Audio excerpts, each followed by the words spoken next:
કોઠીપોળ જૂની કાછિયાપોળમાં આવેલ શ્રી વડોદરા કાછિયા પટેલ જ્ઞાતિ પંચ સમસ્ત સંચાલિત શ્રી કૃષ્ણ મંદિરમાં 46મા પાટોત્સવ નિમિત્તે સંપૂર્ણ ચાંદી જડીદો વસ્ત્ર તેમજ સુંદર દર્શન વિવિધ મનોરથ તેમજ અન્નકૂટ દર્શનનું આયોજન કરવામાં આવ્યું હતું। વડોદરા શહેરમાં કોઠીપોળમાં 150 વર્ષ જૂનું આવેલ છે શ્રી કૃષ્ણ મંદિરમાં 46મા પાટોત્સવ નિમિત્તે આજે કૃષ્ણ મંદિરમાં અન્નકૂટનું આયોજન કરવામાં આવ્યું હતું। 46મા પાટોત્સવ નિમિત્તે આજે સવારે મંદિરના પ્રાંગણમાં અખંડ રામધૂનનું આયોજન કરવામાં આવ્યું હતું। સાથે સાંજે કરવામાં આવ્યું હતું અને શ્રી કૃષ્ણ ભગવાનને ચાંદી જડિત ઘરેણાં પહેરાવવામાં આવ્યા હતા। સાથે અન્નકૂટના સમયે મોટી સંખ્યામાં ભક્તોએ અન્નકૂટના દર્શન કરી ધન્યતા અનુભવી હતી। મંદિરના પ્રાંગણમાં મોટી સંખ્યામાં ભક્તો ઉમટી પડ્યા હતા અને ભગવાન શ્રી કૃષ્ણ દર્શન કરવા માટે LED સ્ક્રીન પણ લગાવવામાં આવી હતી, જેથી આવનાર ભક્તોને સહેલાઈથી ભગવાનના અને અન્નકૂટના દર્શન થાય તે માટે આયોજન કરવામાં આવ્યું હતું। આજે સવારે મંગળા આરતી અને બપોરે મહાઆરતી કરવામાં આવી હતી।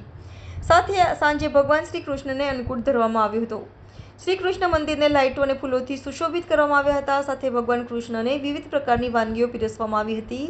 વધુમાં મંદિરના મહારાજે જણાવ્યું કે શ્રી મોરલી મનોહર ભગવાનનું કાછિયા વેપારી પંચ મંડળ સમિત મોરલી મનોહર ભગવાનનું મંદિર છે। કોઠી ફળિયા જૂની કાછિયાવાડ રાજબેર રોડ પર આવેલ છે। અત્યારે અમે ભગવાનનો 46મો પાટ ઉત્સવ ઉજવી રહ્યા છે।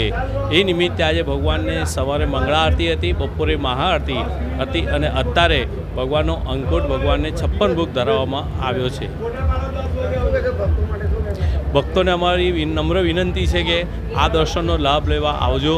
અત્યારે અમારે ત્યાં દર્શન માટે વૈષ્ણવનું ઘોડાપુર ઉમટી રહ્યું છે। બધા વૈષ્ણવો ખૂબ ઉમંગ ઉલ્લાસ સાથે ભગવાનના દર્શન કરવા આવે છે અને બધાની અહીંયા આગળ અમારા મંદિરમાં શ્રદ્ધા છે અને બધાની મનોકામના પરિપૂર્ણ થાય છે। મોરલી મનોહર ભગવાનને તમે બાધા રાખો તો બાધા રાખવાથી મોરલી મનોહર ભગવાન અને ગંગા ભારતી મહારાજને તમે બાધા રાખો તો તમારું કોઈ બી કાર્ય પરિપૂર્ણ થાય છે। અહીંયા આગળ અમારે ભગવાનના પાટ ઉત્સવ નિમિત્તે 5 દિવસ પહેલાંથી અલગ અલગ મનોરથ ઉજવવામાં આવ્યા હતા। પહેલો વેરી મૂડીનો મનોરથ હતો, ત્યાર પછી શરદ પૂનમનો રાખ્યો હતો, ત્યાર પછી દત્તાત્રેય ભગવાનને દર્શન કરાવ્યા હતા। ચોથે દિવસે ભગવાનને અમે ડાકોર પદયાત્રાનો મનોરથ કર્યો હતો। અલગ અલગ મનોરથો દર વર્ષે કરવામાં આવે છે। અમારે શ્રાવણ મહિનાની અંદર ઇંદોળા કરવામાં આવે છે। જન્માષ્ટમીને દિવસે ગંગા ભારતી મહારાજનો અમે પાઠ ભરીએ છીએ અને રાત્રે 12 વાગે મોરલી મનોહર ભગવાન શ્રી કૃષ્ણ કન્યાનો જન્મ ઉત્સવ અમે ઉલ્લાસભેર આવો જ ભક્તિપૂર્વક ઉજવવામાં આવે છે। મારું નામ કિરણભાઈ પંડ્યા છે। હું આ મંદિરના અમે મહારાજ છે।